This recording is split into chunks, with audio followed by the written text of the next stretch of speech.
I'm sure most of you know that Dokkan Battle over the last almost 10 years now have released a lot of characters in the history of the game, right? You know, 10 years in, free-to-play units, EZAs, TURs, LRs, right? SRs, Rs. We don't really get new Rs and SRs these days unless it's like a very limited thing, but you kind of get what I'm getting at, right? Prime Battle, Super Strike units, what else do we got in there? Just all types of different ways to acquire units. World Tournament characters, right? And so, naturally, with this cycle, this inevitably means that there are going to be some duds, right? And today, I'm going to be going over some characters that I think are the most bafflingly bad releases. And in this video, what I'm going to be aiming to do is talk about these releases and what made them so bad, what went wrong, sort of kind of give a defense for the character if I can, but sometimes I'm just not going to be able to, and sort of go from there. So I think only one character in this video honestly, I'm like the first one. I think it's going to be a little bit of a reach, but I will give a little bit of context for it. So, you know, with all that being said, let me know a release that you were disappointed with when they dropped, and let's go ahead and get into it. So, the first character that I have on this list is going to be AGL, Super Saiyan Goku, and Vegeta from the Metal Cooler movie. Now, when it comes to the bar for this, I would say that they are on the upper end of the characters that we are going to be looking at today. But what I am basing this on was their timing. This was a worldwide download celebration LR that came out, you guys can see here, September 15th, 2022. And with that, they just were not enough. And they had this whole thing going on where offensively and defensively, they just did not hold their own. And you needed to get to a certain thing that was nearly impossible to get to. And let's see, we got to find the morale boost. Here it is. So this mechanic that they were reduced, I don't think they've done this again. It was called a morale boost when conditions are met. This is essentially just a transformation, right? Receives a morale boost upon entering the next attacking turn after the character performs 3 or more super attacks and receives an attack 7 or more times in battle. Notice this doesn't say or, this says and. So, what does this mean? This means that we need to super attack 3 times, which give or take could take 2 turns. It could take 4 turns, right? Because, 1 turn. It could take 3 turns. It could take 5 turns. You could get super unlucky. You get 1 super each time you see them 3 times.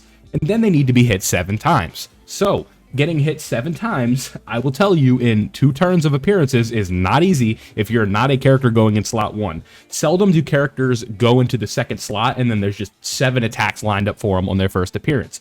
So, what does this lead to? This leads to a character that wants to be put in slot 1 that absolutely cannot be put in slot 1. So you ran into this conflict of interest where this character, compared to every other character, I would say you could honestly maybe throw Metal Cooler in there, but I don't think Metal Cooler was nearly as bad as this character.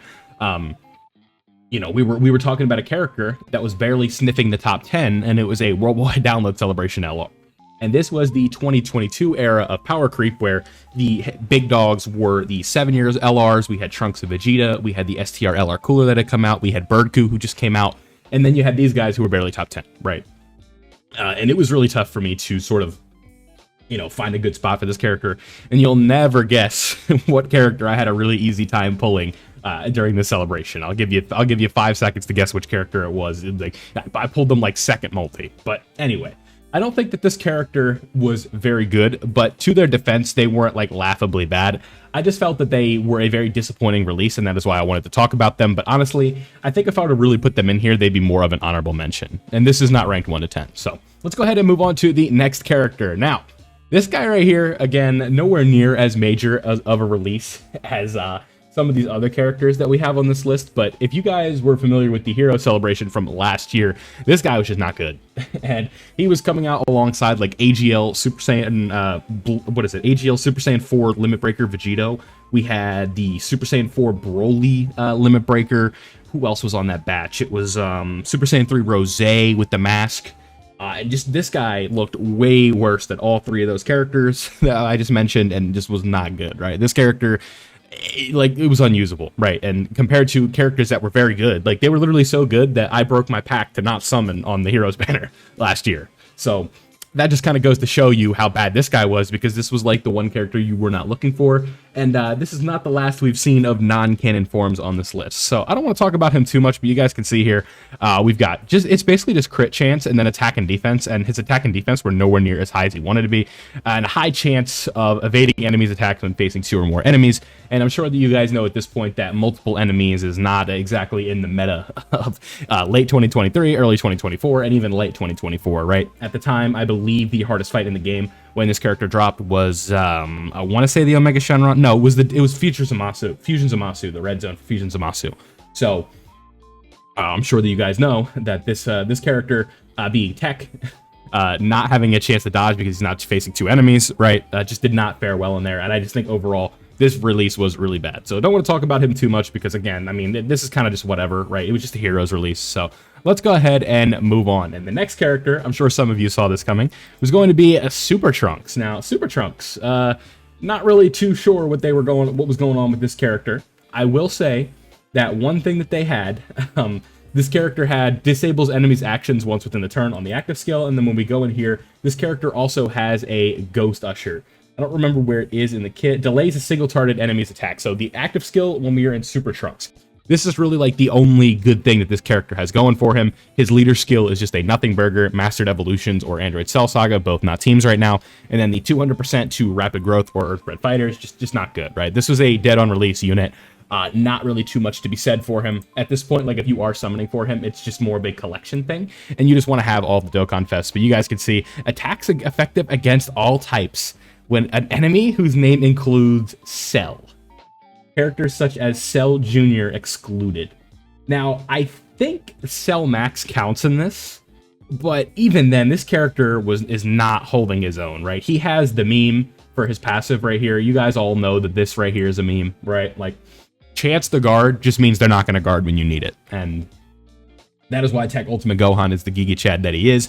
You guys know him, you love him, and that's why. So it's guard when it's conditional, not good. And then when there's an enemy, it's just fighting, being like the niche thing, being like fighting a Cell is just such nonsense, right? Like it's literally just Cell Max. Those are like the only difficult fights that have Cell right now. So there you go, Super Trunks. Let's go ahead and move on. Now, this character right here, Android 17 and Hellfighter 17 that fused into Super 17. I will say Super 17 was good, but let's go ahead and look at this. Can be activated when HP is 70% or less starting from the 5th turn. Not bad, right? But then when we go in here, we need to fully build up this character, and it is going to be an additional defense plus 17% with each attack received up to 170%. So to fully build up this character, against difficult bosses, this character needs to be hit 10 times when you fuse into Super 17, which is going to be, you know, after at least 5 turns into the fight. So now we just have this issue where this character can look good, but the problem is he needed to be hit 10 times to be fully built up. No, like, you know, there's a scouter, but guess what? Like, this is, here you go, right? It's all this HP being less nonsense, right? Absorbs Ki Blast super attacks directed at the character and recovers 4% of the damage absorbed at HP within the turn. HP is 70% or less, right?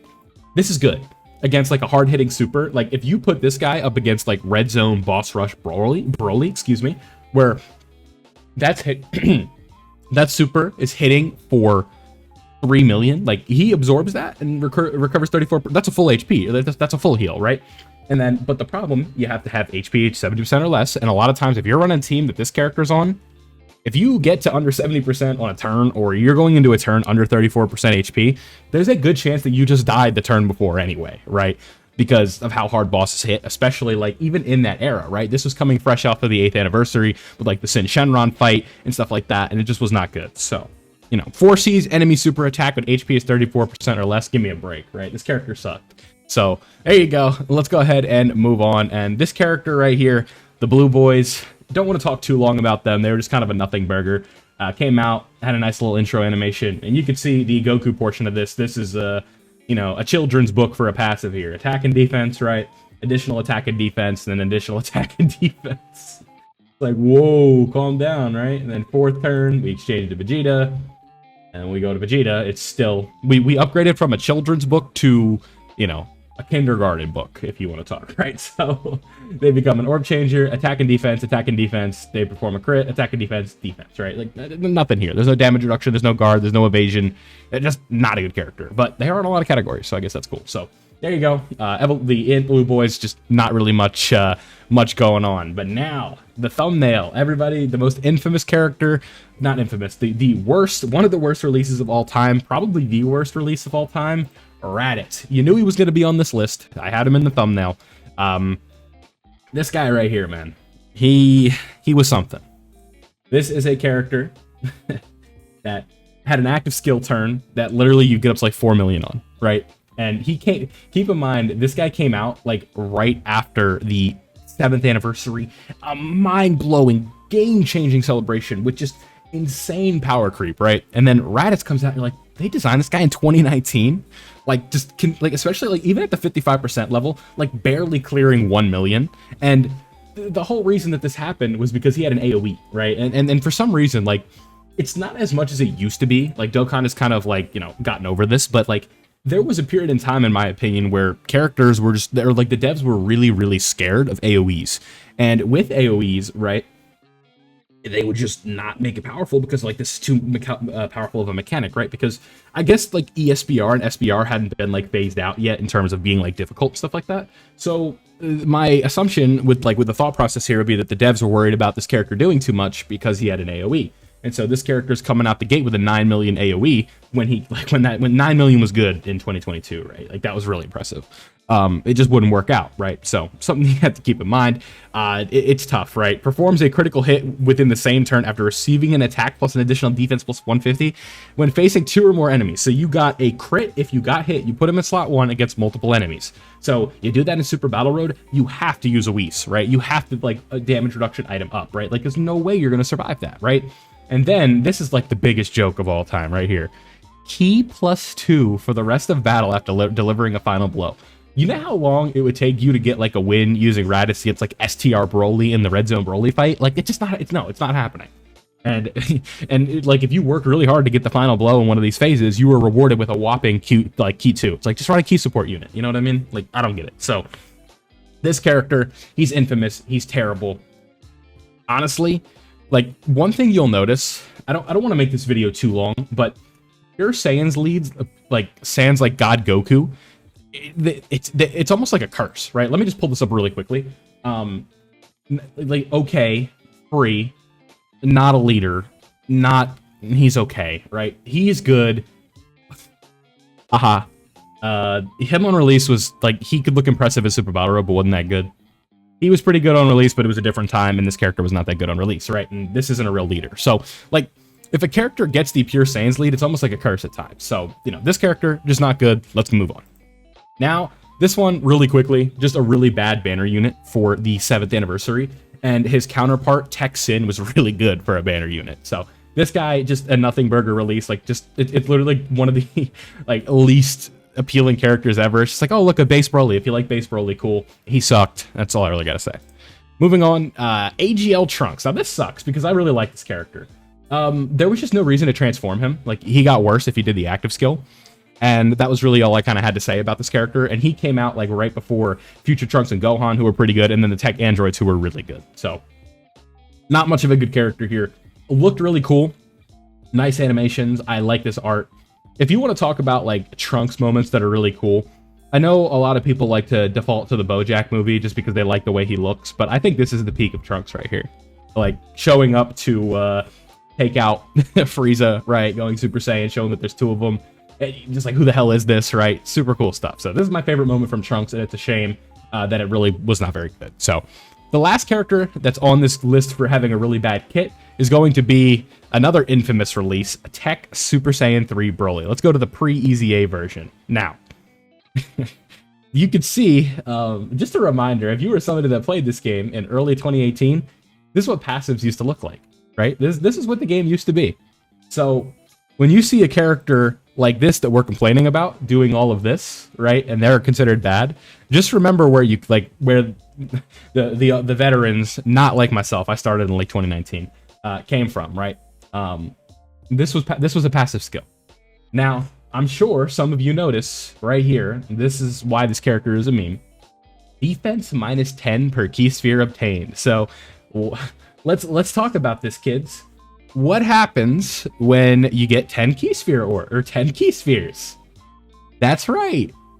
Defense minus 100%. So if you had 1 million defense at the start of turn and you grabbed 10 orbs, you would get 120% attack and a goose egg, a donut on defense. And the super doesn't bring it back up. So you're going to be using a character that has zero, I repeat, zero, as many analogies as you want. A pool float, a donut, a goose egg, like, you know, all the types of things, right? I was going to make a sports joke, but we're going to move on, right? So zero defense. That's why this character, like, I think you can understand why that's a bad release. So last but not least, I just want to quickly mention these characters before we close out this video. Again, these are not for kits, but when it comes to releases on global, this was so funny, right? If you guys don't know, on global, these characters came out before categories were introduced, Super Saiyan 4, Gogeta, and Omega. And with that, these characters, when you would summon for them on the initial release, right, up here, instead of saying fusion category, whatever, yada, yada, yada, it said to be released. So they just didn't have leader skills when they came out. So you were literally summoning for characters that did not have leader skills. So just a really funny thing. Like, obviously the characters themselves were fine, but it was just really, really funny that they decided to cook up characters that didn't have leader skills. So there we go. Some of the worst releases in Dokkan's history. Let me know what you guys think of this list. Let me know what you think some of the worst characters are on release. I'm sure I'm missing some, but there are a lot, and this video was 16 minutes, so I was able to cover a decent bit of them. So thank you guys for watching. I hope you enjoyed today's video. Don't forget to leave a like if you did, and subscribe if you're new so you don't miss out on any of the Dokkan content that I'm posting around here. Thank you guys for watching, and I'll see you all in the next one.